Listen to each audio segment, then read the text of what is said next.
only one under his leadership, His Excellency Simon Ekpa. Anybody that is confusing anyone or telling you there is another, no, there is nothing. There's just one, recognized by His Excellency Simon Ekpa.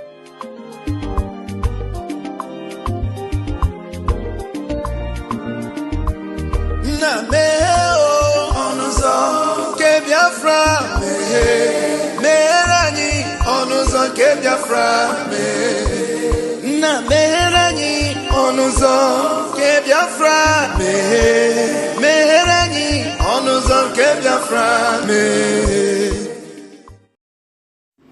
Welcome, fellow Biafrans, lovers of freedom across the world. I welcome you once again to this amazing platform where we disseminate information that has to do with the restoration of independent state of Biafra. I appreciate everyone that has connected to this platform. This is Biafra Exodus Hard Talk TV, a platform that stands for the United States of Biafra, under the command of our Prime Minister, Mazi Simon Ekpa, and on the supreme command of Mazi Nnamdi Kanu. And today, under the leadership of Dr. Ngozi Okonjo-Iweala, the Deputy Prime Minister of the United States of Biafra, COS interim, I welcome all of you to this very platform. Happy New Year to everyone that is watching, wherever you are watching from. We are in a new year. And as we enter the new year, many people are asking questions and they say, what next? Where is the way to go?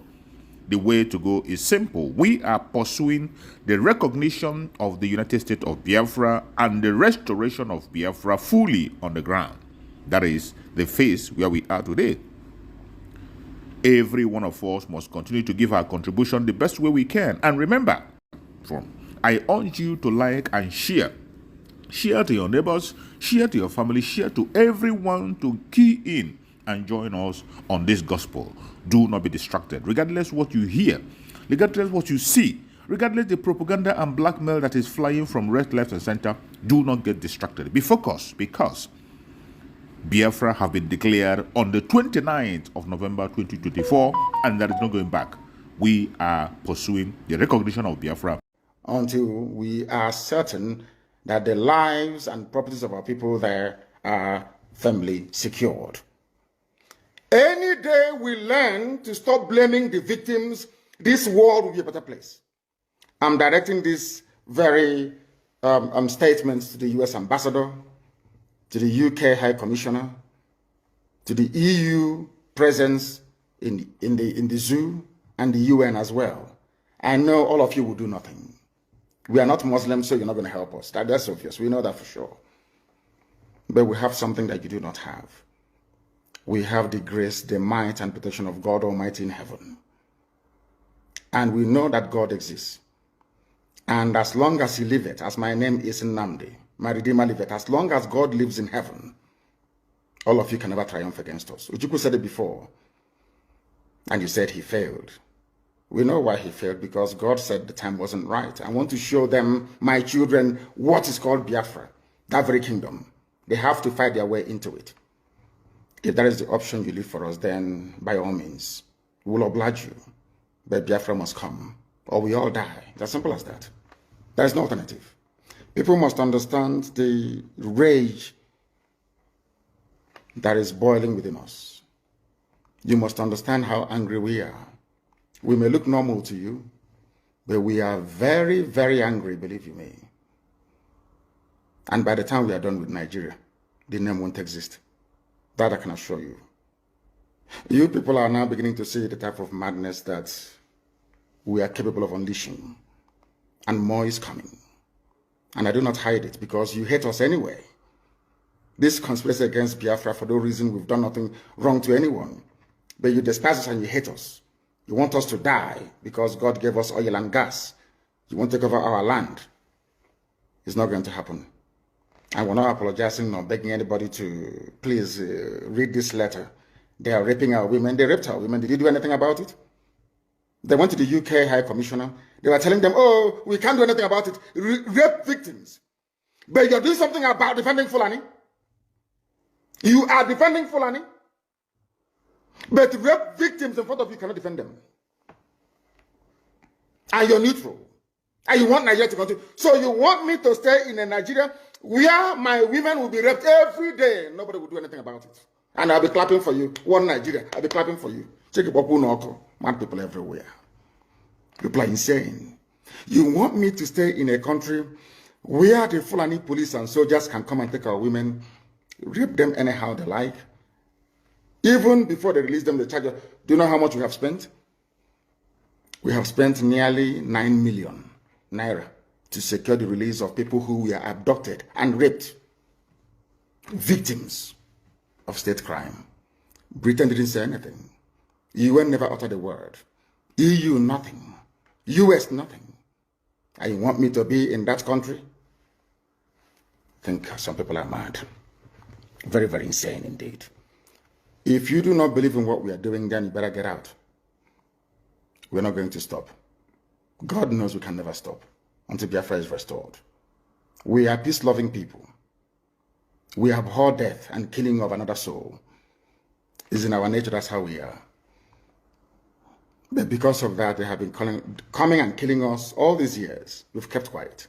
They've been killing and killing and killing quiet. We have a case at the ICC. We have a case at Africa Union. We have a case of, what else again? Pending before the UN in New York. We've been to Geneva to tender our case. Before UN, till today, nothing. In fact, the more we complain to them, the more they come to abduct and rape our children, the more they come to kill us, the more they want to take over our land and our forests. And who told them that's going to be possible in our time? In a time, in a movement that I lead, you think you can come into our land and take it over? Oh dear. That means you don't know who we are. 30 pastors arrested for doing nothing. Have you heard about any imams being arrested in the north? No. Do you want me to stay in one Nigeria with you after this level of injustice? Is that what you think? No, it is not going to happen. Not now, not tomorrow. There are two things plaguing them in the zoo. Lies and deceit. If not for the coming of IPOB, of Radio Biafra, all of you would have lived and died in the ignorance that Ojukwu caused a war. That's what they were writing. Britain helped them to write it. Ojukwu was a rebel, a secessionist, because we had no media. That is why they're paying Facebook billions upon billions of US dollars to stop this truth from coming out. Did Ojukwu cause any war? Gowon is alive, go and ask him. Did Ojukwu cause any war? Ojukwu went and negotiated restructuring with you in Aburi. You came back, Britain told you not to agree because Britain realized that all the component units of Britain knows that if you go back to regionalism, you will have economic growth. The country will do very well. But Britain doesn't want it. That was why they even instigated the Nzogbu, so-called Nzogbu, saying they will bring Awolowo to become the head of state. They knew what was going to happen. They wanted to truncate the economic miracle of Dr. Michael Opara. What I'm telling you are fast. Go and investigate for yourself. In the East, you had the fastest growing economy in the whole world, over 40% every year.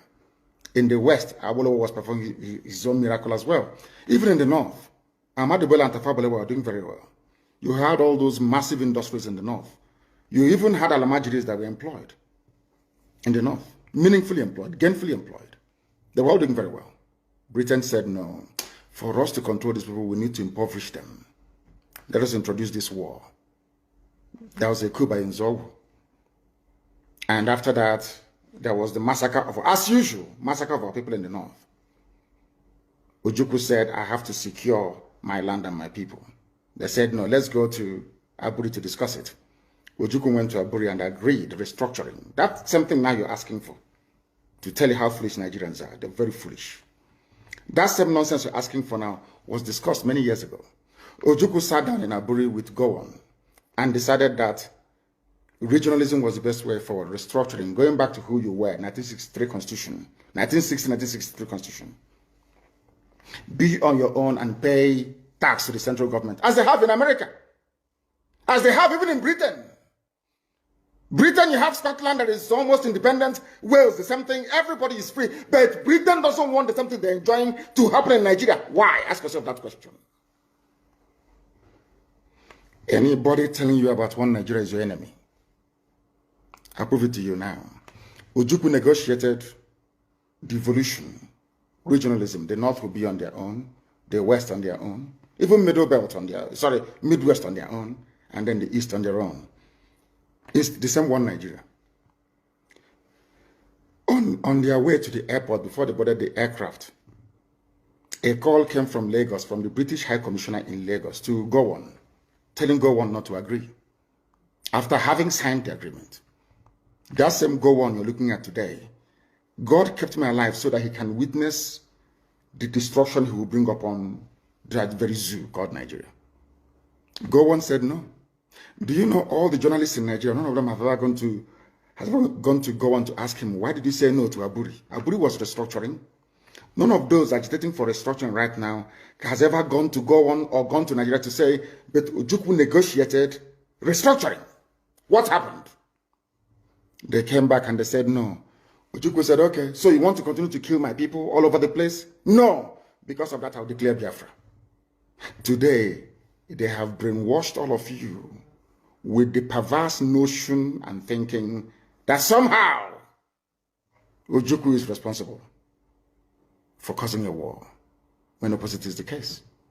If not now, that after many years of hammering on this very topic, it has now sunk into the skull of the people that Gowon was the aggressor, not Ojukwu.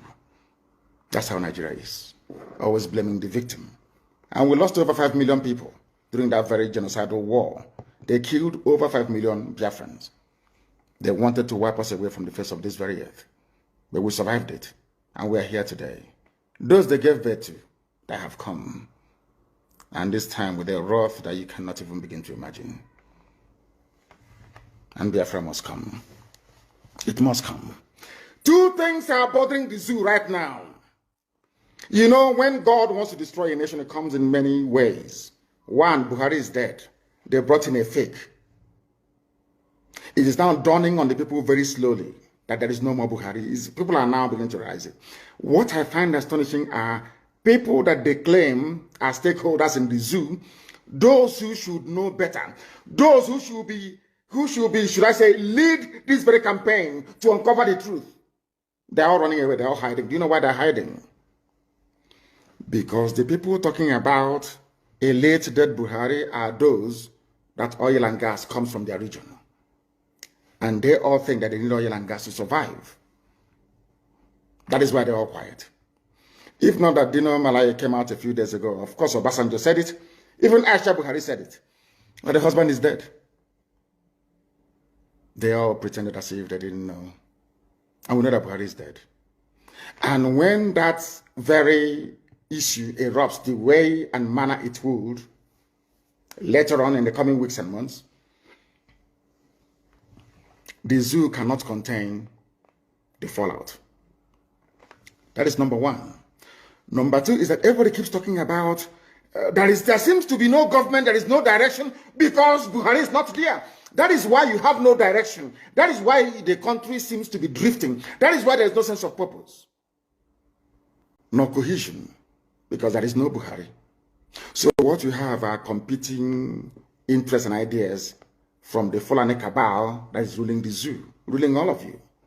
You know that little boy is not Buhari. Everybody knows that.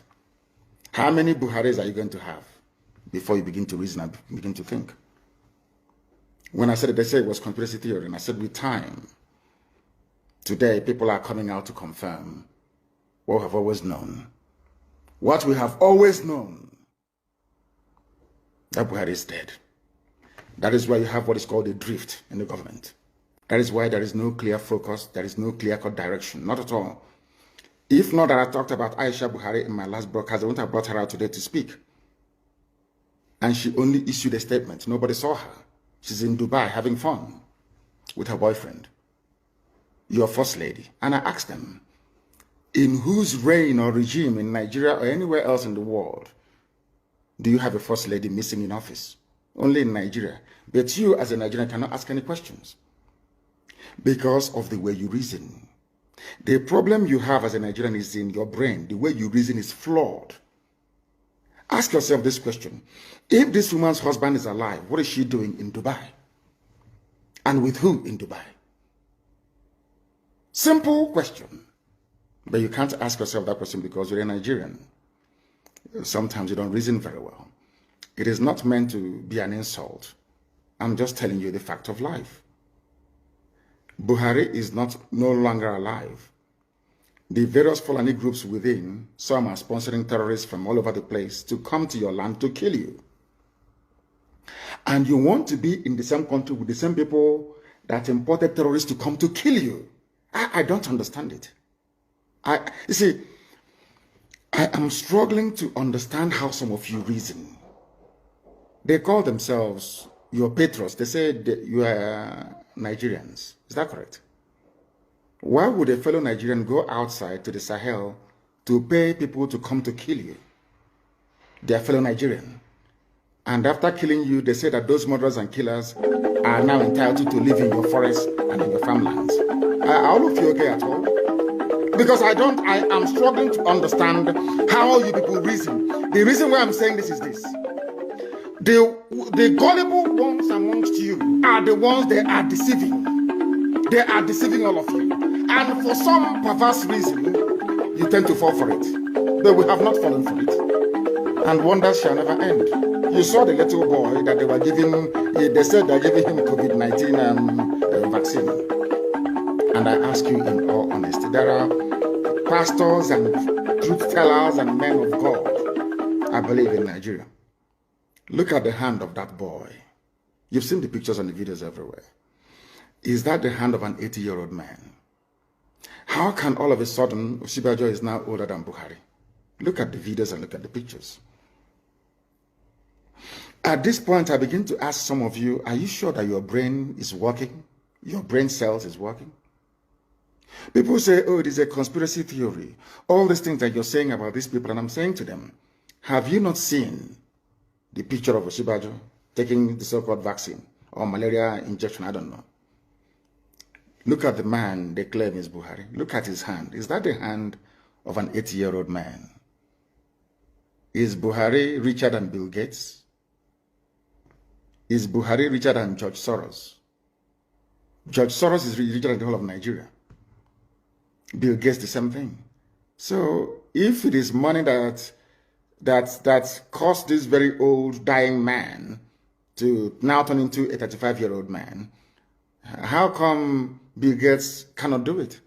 Or George Soros? Or even Queen Elizabeth, for that matter, from Senegal, from Gambia, from heaven knows where, from Niger, from Chad, from Northern Cameroons. But they are in Nigeria, killing people. After killing us, they will not turn around and tell us to absorb them into our communities. That is why anybody, any Igwe, any PG, any greedy, avaricious fool, stupid enough to give any of our land to Fulani Janjaweed, you are finished. That was a man in Enugu that tried the same nonsense. Go and ask him where he is today. We take no prisoners. You see, the land of Biafra must be defended at all cost. At all cost. It is the land of God, given to his children for their eternal habitation. We may have failed in the past to recognize this very fact, but now that this generation has come, there is nothing anybody can do to stop us from restoring the kingdom of God upon the face of this very earth in the land of Biafra, without apologies to anybody. I understand that the Sarikin Fulani of Lagos went to see the U.S. ambassador to Nigeria in Lagos a few days ago. And according to the message, or should I say information coming out of the U.S. mission, they said is to foster cohabitation and unity, that diversity is strength. And I want to lay that particular nonsensical narrative to bed tonight before I continue any further. Anybody telling you about strength in diversity, that person is a liar and a deceiver. And the U.S. ambassador is a liar and a deceiver. One thing they don't teach we Africans is this. No country exists on a foundation of multiculturalism. There is nowhere in the world. Listen to me very carefully. All this nonsense, even the crap that Coca was coming up with, telling you about diversity is our strength and all that rubbish. Allow me to repeat, there is no country on this earth that survives on a foundation or a bedrock of multiculturalism. It doesn't exist. That is why multiculturalism in Africa is dead on arrival. It can never work. Because we are tribal beasts by nature. We are tribal by nature. That is why we travel from wherever we are during New Year's, during Christmas, during Easter, during New Year Festival to go back home where we come from. Because that is where we identify with. Now, let me ask the U.S. ambassador a very simple question. Is United States of America a multicultural society? U.S. that was created and built by Western Europeans. U.S. was created, should I say, created by God, of course. Built by Western Europeans. Mostly English people that was fed up with the way of life of the English monarchy. They went to America on Mary Rose. I want to ask the U.S. ambassador, I want to teach Africans what they don't know this evening. There is no country that functions on this multi-ethnic rubbish. Nowhere in the world, not even the USA, that was created by people who are not indigenous to America.